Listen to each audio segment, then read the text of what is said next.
பரிசுத்த யோவான் என்ன சுவிசேஷத்திலே 1ஆம் அதிகாரம் உங்களுக்காக வாசிக்கப்பட்டது. அதில் இருக்கிறதான காரியங்கள் உங்களுக்கு இயேசு நேரடியாக சந்தித்த பேசின காரியங்கள் அதில் சொல்லப்பட்டதாக வாசிக்கப்பட்டது. ஸோ இன்றைக்கு திருச்சபையினுடைய கருப்பொருள் என்னவென்று சொன்னால், நாம் அறிவதற்கு முன்பே நம்மை அறிகிற தேவன்.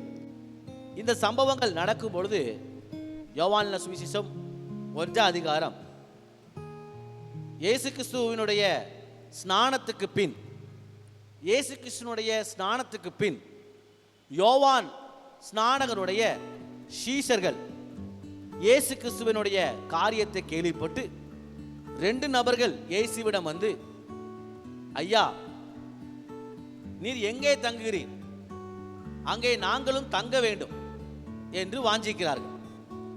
அந்த 2 நபர்களை இயேசு வந்து பாருங்கள், 39ஆம் வசனம் இருக்கு, வந்து பாருங்கள். அவர் தங்கியிருந்த இடத்தை கண்டு அன்றைய தினம் அவர்களோடே கூட தங்கினார்கள். இவங்க 2 பேரும் யோவான் ஸ்நானகருடைய பேச்சை கேட்டு இயேசுவுக்கு பின் வந்தவர்கள். அதுல ஒரு நபர் அந்திரேயா.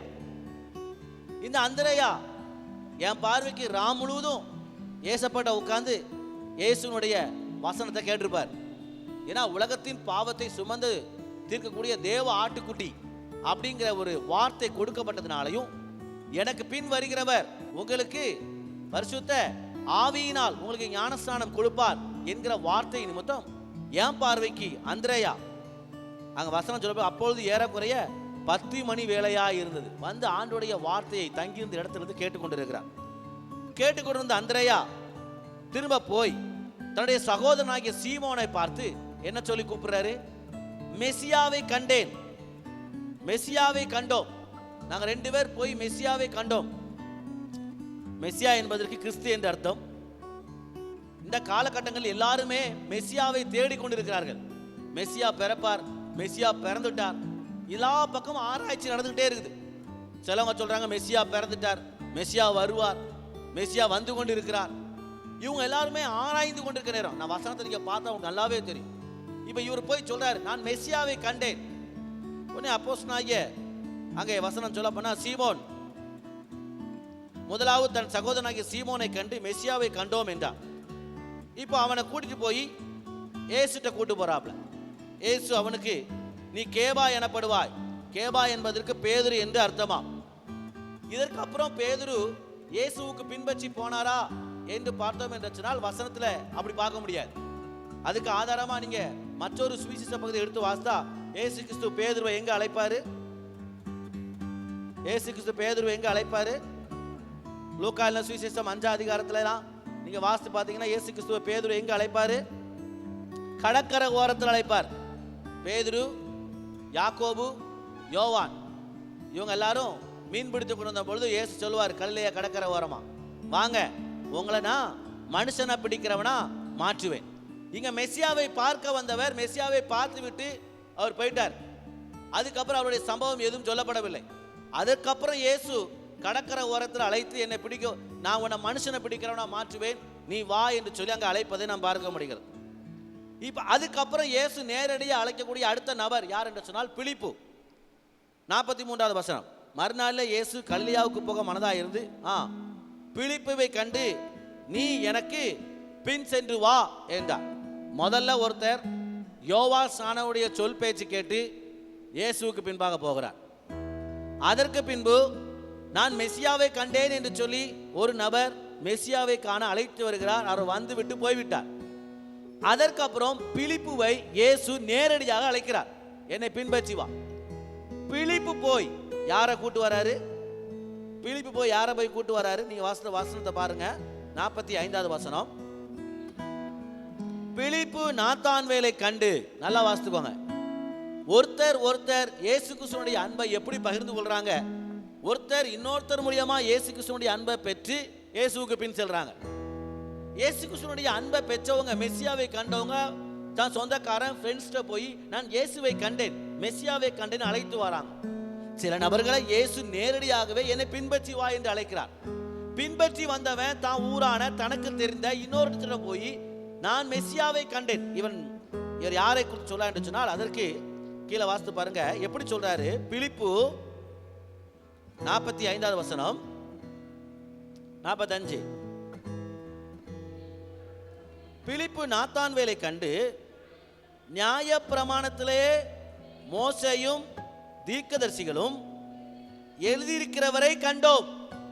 மெசியாவை கண்டோம் என்று சொன்ன வார்த்தை அந்திரேயா கொடுத்திருந்தாலும் இங்கே பிலிப்பு கூறும்போது என்ன கூறுகிறார் என்று சொன்னால், மோசேயின் ஆகமங்களிலேயும் தீர்க்கதரிசனுடைய எழுதியிருக்கிற ஒரு மெசியா அவரை கண்டோ.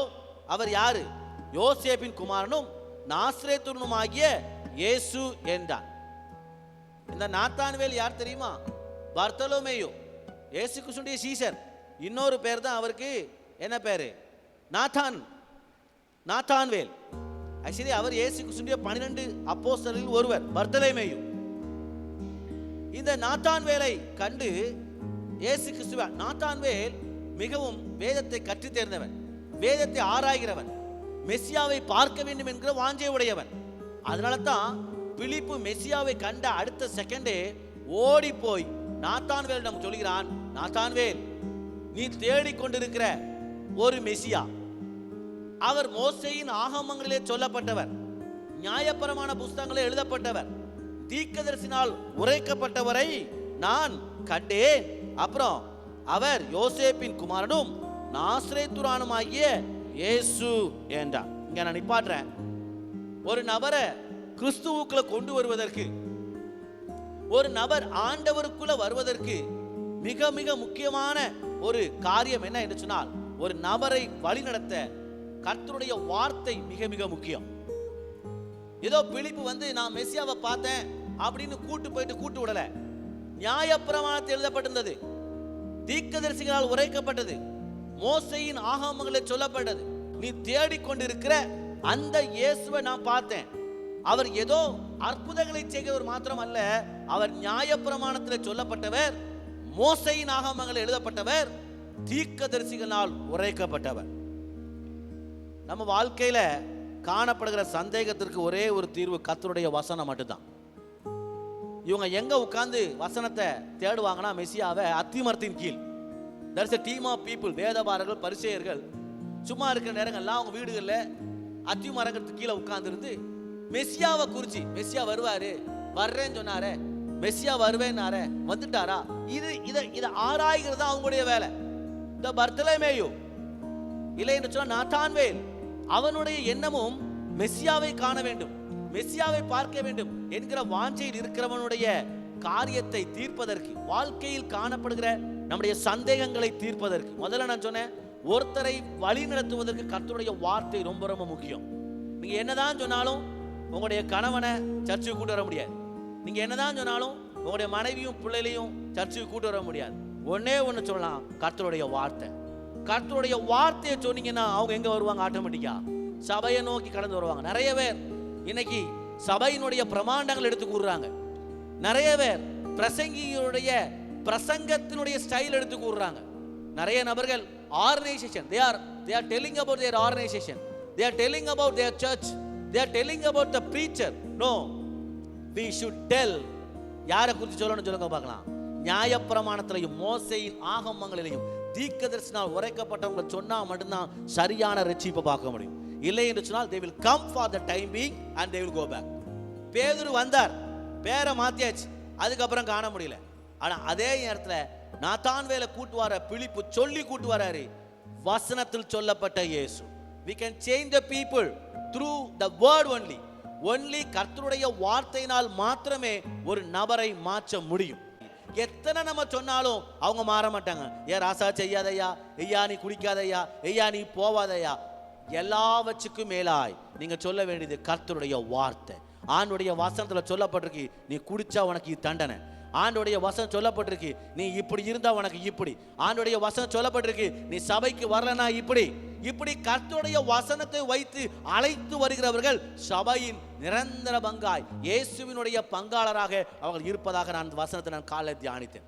ரெண்டாவது, நம்முடைய சந்தேகத்திற்கு, நான் உண்மையிலே ஆண்டவர் செய்வாரா, எனக்கு விசுவாசம் இருக்குதா, நான் உண்மையிலே மெசியாவை தான் பிலிப்பு பார்த்துட்டு வந்தானா, அந்த சந்தேகத்திற்கு பதிலும் கர்த்தருடைய வசனம் தான். அதனால தான் இயேசு பிலிப்புவை மட்டும்தான் அழைத்தார். ஆனா பிலிப்பு நாத்தான்வேலை அழைக்கும் பொழுது அநேக சந்தேகங்களோடு தான் வந்திருப்பார். உன்னுடைய சந்தேகங்களை தீர்ப்பதும் கர்த்தருடைய வசனம் தான். மத்தேயு சுவிசேஷம் 14:31 வசனத்தை வாசித்து பாருங்க. உடனே இயேசு கையை நீட்டி அவனை பிடித்து, அற்ப விசுவாசியே, இது யாருக்கு சம்பவிக்கிறது? பேதுரு, அப்போஸ்தலனாகிய பேதுரு அமிழ்ந்து போகையில் ஐயோ என்னை விடுவிப்பார் யாரும் இல்லையே என்று அமிழ்ந்து போகையில் இயேசு உபயோகப்படுத்துற வார்த்தை என்ன? அற்ப விசுவாசியே, நீ ஏன் சந்தேகப்பட்ட? இனி நீங்க வாசிக்க முடியும். இனி பல இடங்கள்ல மார்க் 11:23 நீங்க வாசிக்க முடியும். யாக்கோபு 1:6 சொல்லப்பட்டிருக்கு. சந்தேகப்படுகிறவன் யாரா? காற்றினால் அடிபட்டு அடிக்கிற கடலின் அலைகளுக்கு ஒப்பாயிருக்கிறான். we are here but we are sitting with a doubt. நம்ம இங்க உட்கார்ந்து இருக்கிறோம், சந்தேகத்தின் அடிப்படையில் உட்கார்ந்து இருக்கிறோம்.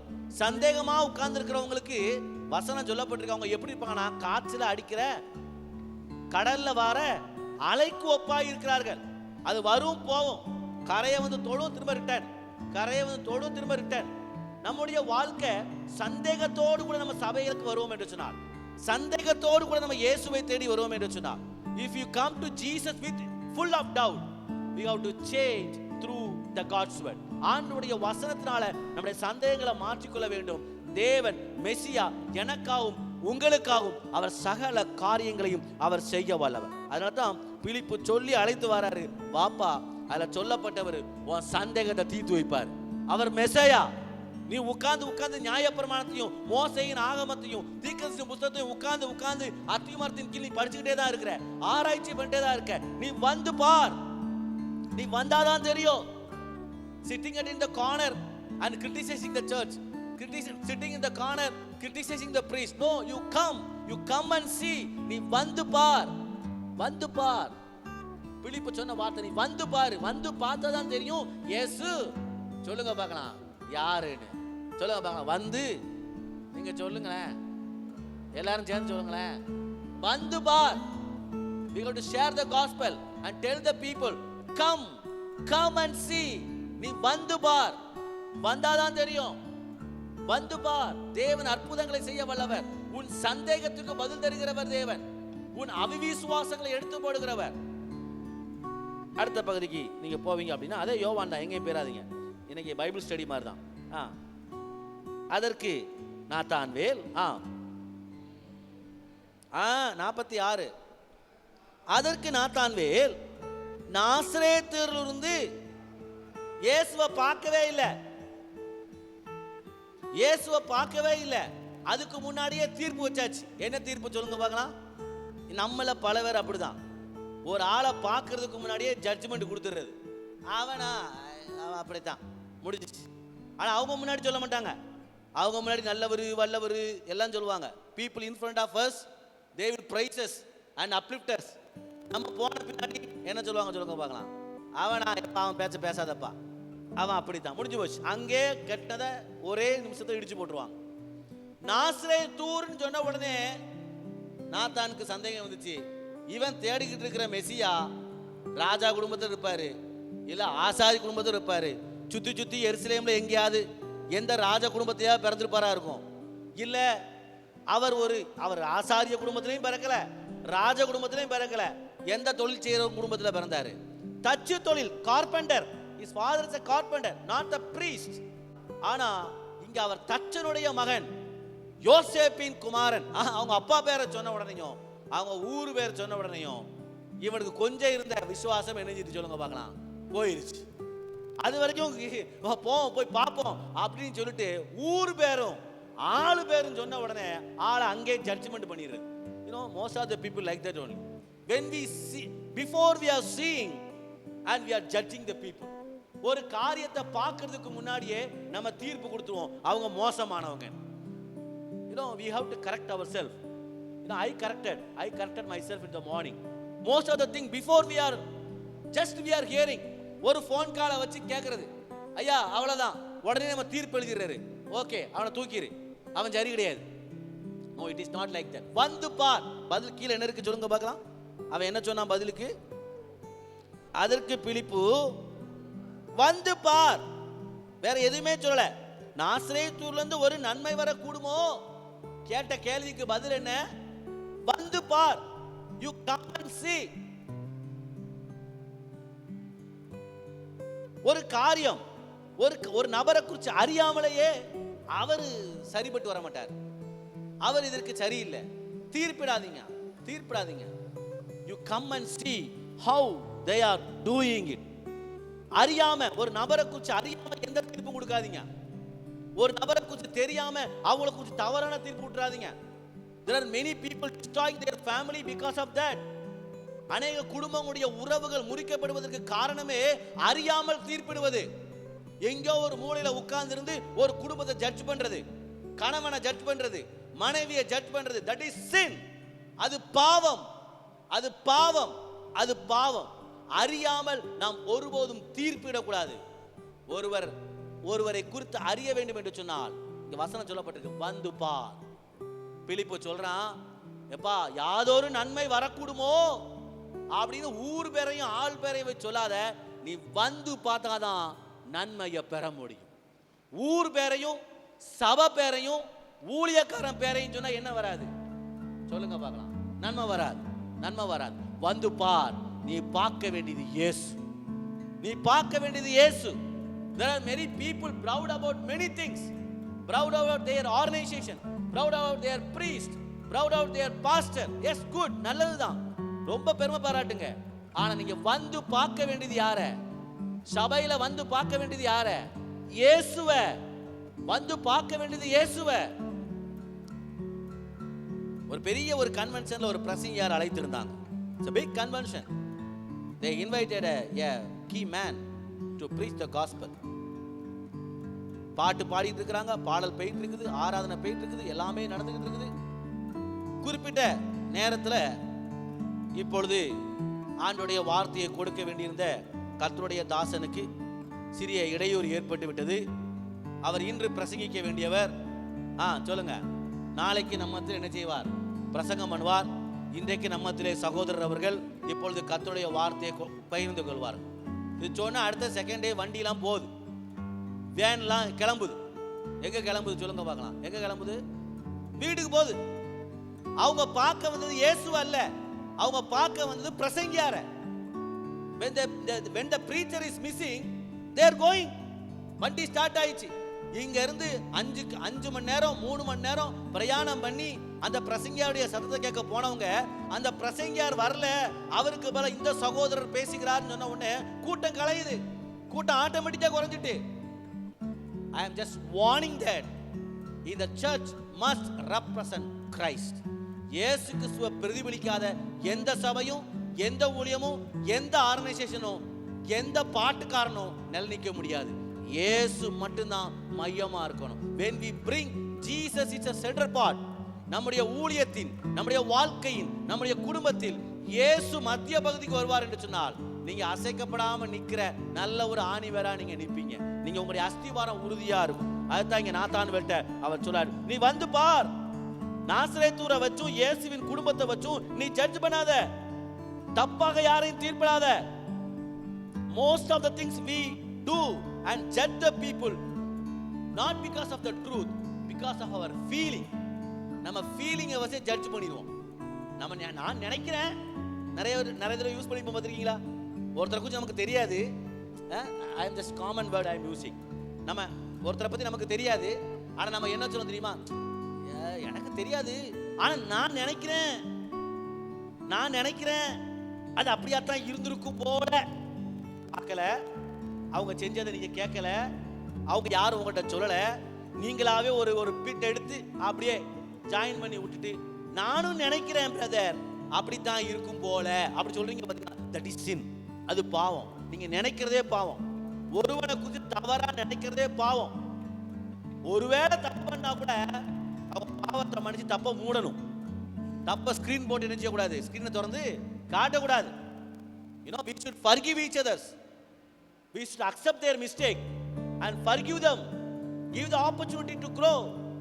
இமிடியேட்டா உடனே ஒண்ணு இல்லாம ஆக்க கூடாது. Don't judge. இதான் இங்க சொல்றாரு, வந்து பார். சிலவங்க பிரச்சனை என்ன தெரியுமா? அடுத்தாக்கல எல்லாமே அவங்களுக்கு தெரியும் நினைக்கிறது. நாத்தான்வேல் நினைச்சது என்ன தெரியுமா? அவனுக்கு எல்லா மெசியாவை பத்தியும் தெரியும், நீ எனக்கு சொல்லி தர வேண்டிய தேவையில்லை. சிலவங்களுக்கு இயேசுவை பத்தி சொல்லுங்க, எனக்கு தெரிஞ்ச இயேசு எனக்கு எல்லாம் தெரியும், நீ ஒன்றும் சொல்லாத. ஏமா இப்படிமா, எனக்கு எல்லாம் தெரியும். அதுவே பெரிய பிரச்சனை. நாத்தான்வேலுக்கு மிகப்பெரிய இன்னொரு பிரச்சனை என்ன தெரியுமா? அவன் நியாயப்பிரமாணத்தை கற்று தெரிந்ததுனால he himself think that I know everything. I know that from Nazareth nothing will come, nothing goodness will come because I know. நிறைய பேருடைய பிரச்சனை என்ன தெரியுமா? என்னையும் சேர்த்தான் சொல்றேன், எனக்கு எல்லாம் தெரியும் அப்படி நம்ம நினைச்சிருக்கிறது இயேசு கிறிஸ்து பக்கம் நம்மளை கொண்டு வராது. If you think that you know everything, you are fooling yourself. Every day we need to grow. எனக்கு எல்லாமே தெரியும் உட்கார்ந்து இருக்கிறோமா? நம்ம ஏமாத்திக்கிட்டு இருக்கிறோம். நமக்கு ஒன்றும் தெரியாது. ஒவ்வொரு நாளும் நான் இயேசு கிறிஸ்துவை குறித்து கத்துக்கிட்டு ஒவ்வொரு நாளும் நான் கத்துக்கணும். அதைத்தான் இங்க சொல்ல வர. அடுத்த அது கீழோட வசனத்தை வாசிங்க. இப்போ எப்படியோ கிளம்பியாச்சுப்பா. எப்படியோ பிலிப்பு நாத்தான்வேலை கூட்டிட்டு எங்க போறாரு? இயேசு கிட்ட போயாச்சு. இயேசு கிட்ட போறதை கண்டு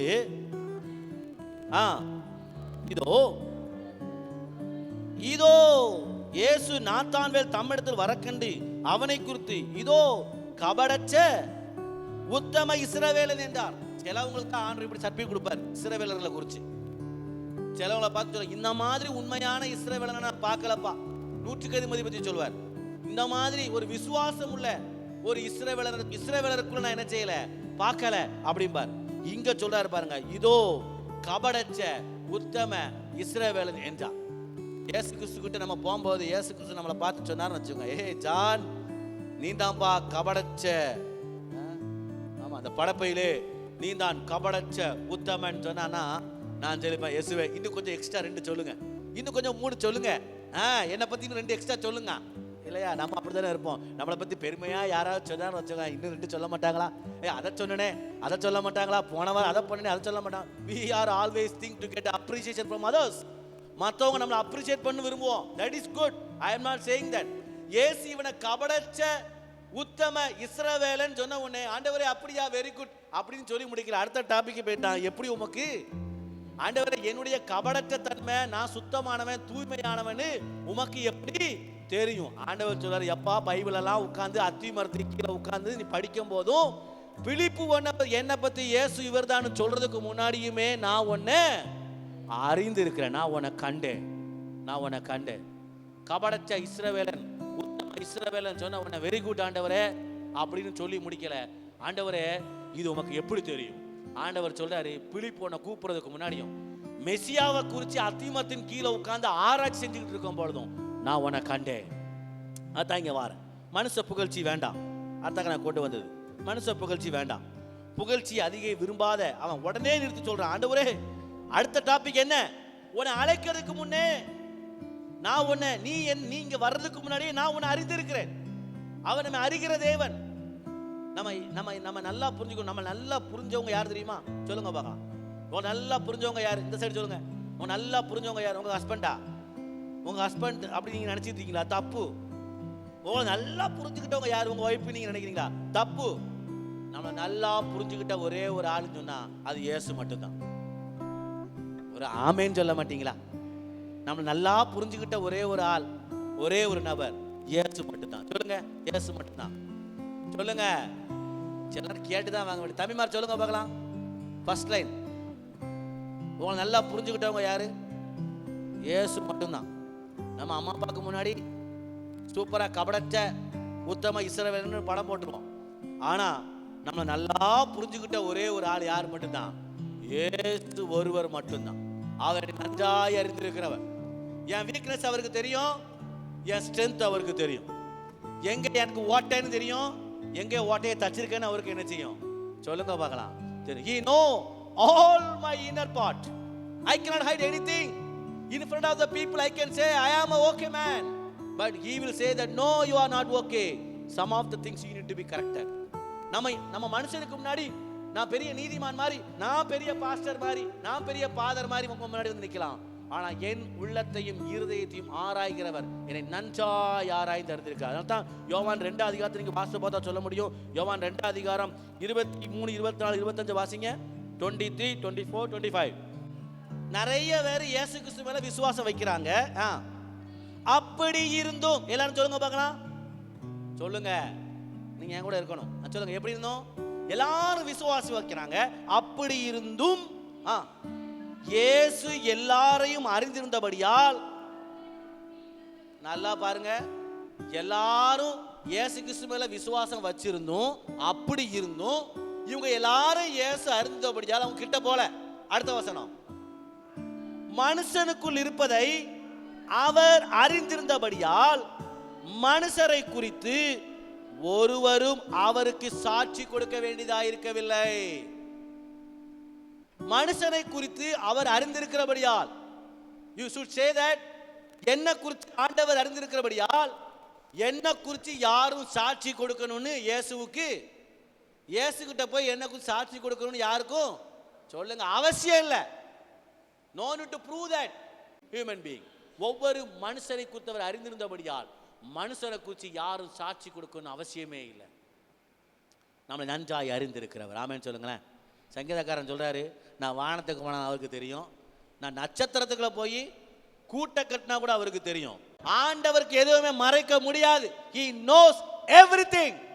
இந்த கால வேளையில தேவன் என்னோடு பேசின வசனம் நான் நிறைய தடவை படிச்சிருக்கிறேன். பட் இந்த வார்த்தையை வாசிக்கும் போது most of the people are giving testifying me, என்ன குறித்து நல்லதுன்னு சொல்லுவாங்க. ஆனா என் தேவன் என்னை குறித்து எப்படி அறிவார்? என்ன பார்த்து ஆண்டவர் சொல்லாரா, நீ கபடச்ச உத்தம இஸ்ரவேல் என்ன குறித்து சர்டிபிகேட் கொடுப்பாரா? நீங்க கொடுப்பீங்க, ஃபாதர் நல்லவர், சாணக்சன் ஃபாதர் இஸ் வெரி குட் அப்படின்னு மனுஷனை குறித்து மனுஷன் சர்டிபிகேட் கொடுக்கலாம். Let Jesus has to say, yeah he is good. அவர் என்ன குறித்து சாட்சி சொல்லணும், அவர் என்னை நன்றாய் அறிந்திருக்கிறவர். ஆமென் சொல்லுங்க பார்க்கலாம். அந்த நிமிஷமே அவன் என்ன சொன்னான் சொல்லுங்க பார்க்க. நாத்தான்வேல் நாத்தான்வேல் என்ன சொன்னான்? 3 பேர் வைக்கிறான் இயேசுவுக்கு. 49 முதல்ல நாத்தான்வேல் ரபி, முதல்ல என்ன பேர் வைக்கிறான்? ரபி. இரண்டாவது தேவனுடைய குமாரன். 3 நீர் இஸ்ரவேலின் ராஜா. அவ்வளவு நாள் உட்கார்ந்து அத்தி மரத்தின் கீழே ஆராய்ச்சி செஞ்சிருந்தவர் இப்ப ஒரு வார்த்தை சொன்ன உடனே ஐ நோ யூ. அதுக்கப்புறம் நம்மளுடைய டிகிரியோ சர்டிபிகேட்டோ தேவை கிடையாது. when God said about that I know you, then your certificate is invalid. எல்லாத்தையும் படிச்சிருக்கேன், நியாயப்பிரமாணம், தீர்க்கதரிசனம், மோசையின் ஆகமம் எல்லாத்தையும் தெரிஞ்ச நபர்கிட்ட ஆண்டவர் உன்னை எனக்கு நல்லாவே தெரியும், நீ எங்க உட்கார்ந்துருந்தேன்னு தெரிஞ்ச அடுத்த செகண்ட் சொல்லிட்டாரு. 3 பேர். அடுத்து என்ன பேர்லாம் சொல்லுங்க? 1 ரபி, 2 தேவனுடைய குமாரன், 3 நீதான் எங்க இஸ்ரவேலின் ராஜா. அதுக்கு அடுத்த வசனம், இயேசு அவனுக்கு பிரதியுத்தரமாக, அத்திமரத்தின் கீழே உன்னை கண்டேன் என்று நான் உனக்கு சொன்னதில்லையா விசுவாசிக்கிறாய்? ஈதிலும் பெரிதானவர்களை காண்பான். ஈதிலும் பெரிதானவர்களை காண்பான். என்ன நான் உன்னை அறிகிறேன், நீ அறிந்திருக்கிறாயா? Do you believe that I know about everything about you? நீ விசுவாசிக்கிறாயா? நான் உனக்கு எல்லாமே என்னை பற்றி நல்லாவே தெரியும். Then I am giving a guarantee for you. இதிலும் பெரிதானவைகளை காண்பான். இயேசு என்னை அறிவார்னு யார் ஏத்துக்கிறீங்களோ, இயேசு என்னை நன்றாய் அறிவார்னு யார் நம்புறீங்களோ, கர்த்தர் இதிலும் பெரிதானவைகளை செய்கிறவர். எனக்கு பிரியமானவங்களே, இந்த வருஷம் கர்த்தர் நம்மை ஊழியத்தின் பாதையிலையும் எல்லா காரியங்களும் நம்ம பெரிதானவங்களை கர்த்தர் காணப்படும். நீங்கள் ஒன்றே ஒன்று மட்டும் விசுவாசிக்கணும், என்னை ஆண்டவர் நல்லா அறிவார், என் வீட்டை நல்லா அறிவார், என் குடும்பத்தை அறிவார், என் பேரனை அறிவார், என் பிள்ளையை அறிவார். அப்படிங்கிற ஒரு விசுவாசத்தை நீங்கள் வச்சுட்டு அவர் மேலே நம்பிக்கை வச்சுட்டு அவருக்கு பின்னாடி சும்மா கண்ணை மூடிட்டு போங்க. இதிலும் பெரிதானவளை கர்த்தர் உங்களுக்கு தருவார். உங்கள் தரிசனங்களை விரிவாக்குவார், உங்களுடைய ஊழியத்தின் எல்லைகளை விரிவாக்குவார். சும்மா ஒரு அத்திமரத்தின் கீழே உட்கார்ந்திருந்தவனுக்கு பரலோக தரிசனங்களை சுட்டி காட்டுகிறார். இதிலும் பெரிதானவளை காண்பாய். எனக்கு அருமையானவர்களே, என்னை ஆராய்ந்து அறிந்திருக்கிறவன், தாயின் கருவில் உருவாகும் முன்னே என்னை நன்றாய் அறிந்திருக்கிறவன், எல்லாம் உருவாகும் என்னை நல்லாவே தெரியும்னு சொன்னவர். நம்ம அம்மா அப்பா நமக்கு பேர் வைக்கிறதுக்கு முன்னாடியே அவர் நம்மை நன்றாய் அறிவார். அந்த விசுவாசத்தை நீங்கள் வைத்தீங்கன்னா இதிலும் பெரிதானவர்களை நம்ம காண முடியும். நம்ம பெரிய காரியங்களை கர்த்தர் அந்த ஆண்டு செய்வார். ஆமென். விசுவாசம் சொல்லுங்க பார்க்கலாம். நான் பெரிய காரியங்களை கர்த்தருடைய நாமத்தில் நான் பார்ப்பேன். என் குடும்பத்தில், என் பிள்ளைங்க மத்தியில், என் ஊழியத்தில், எனக்கு தேவன் கொடுத்த எல்லாவற்றிலையும் நான் பெரிதானவரை நான் பார்க்கணும். ஆனால் நான் ஒன்று மட்டும் நான் நம்புகிறேன். ஆண்டவரே, நான் உண்மை நம்புகிறேன்ப்பா, நீ என்னை நன்றாய் அறிவு. அப்படியே கண்களை மூடி, நம்ம எல்லாரும் கண்களை மூடி நம்மை நன்றாய் அறிகிற தேவனை கொஞ்சம் நோக்கி பார்க்கலாம்.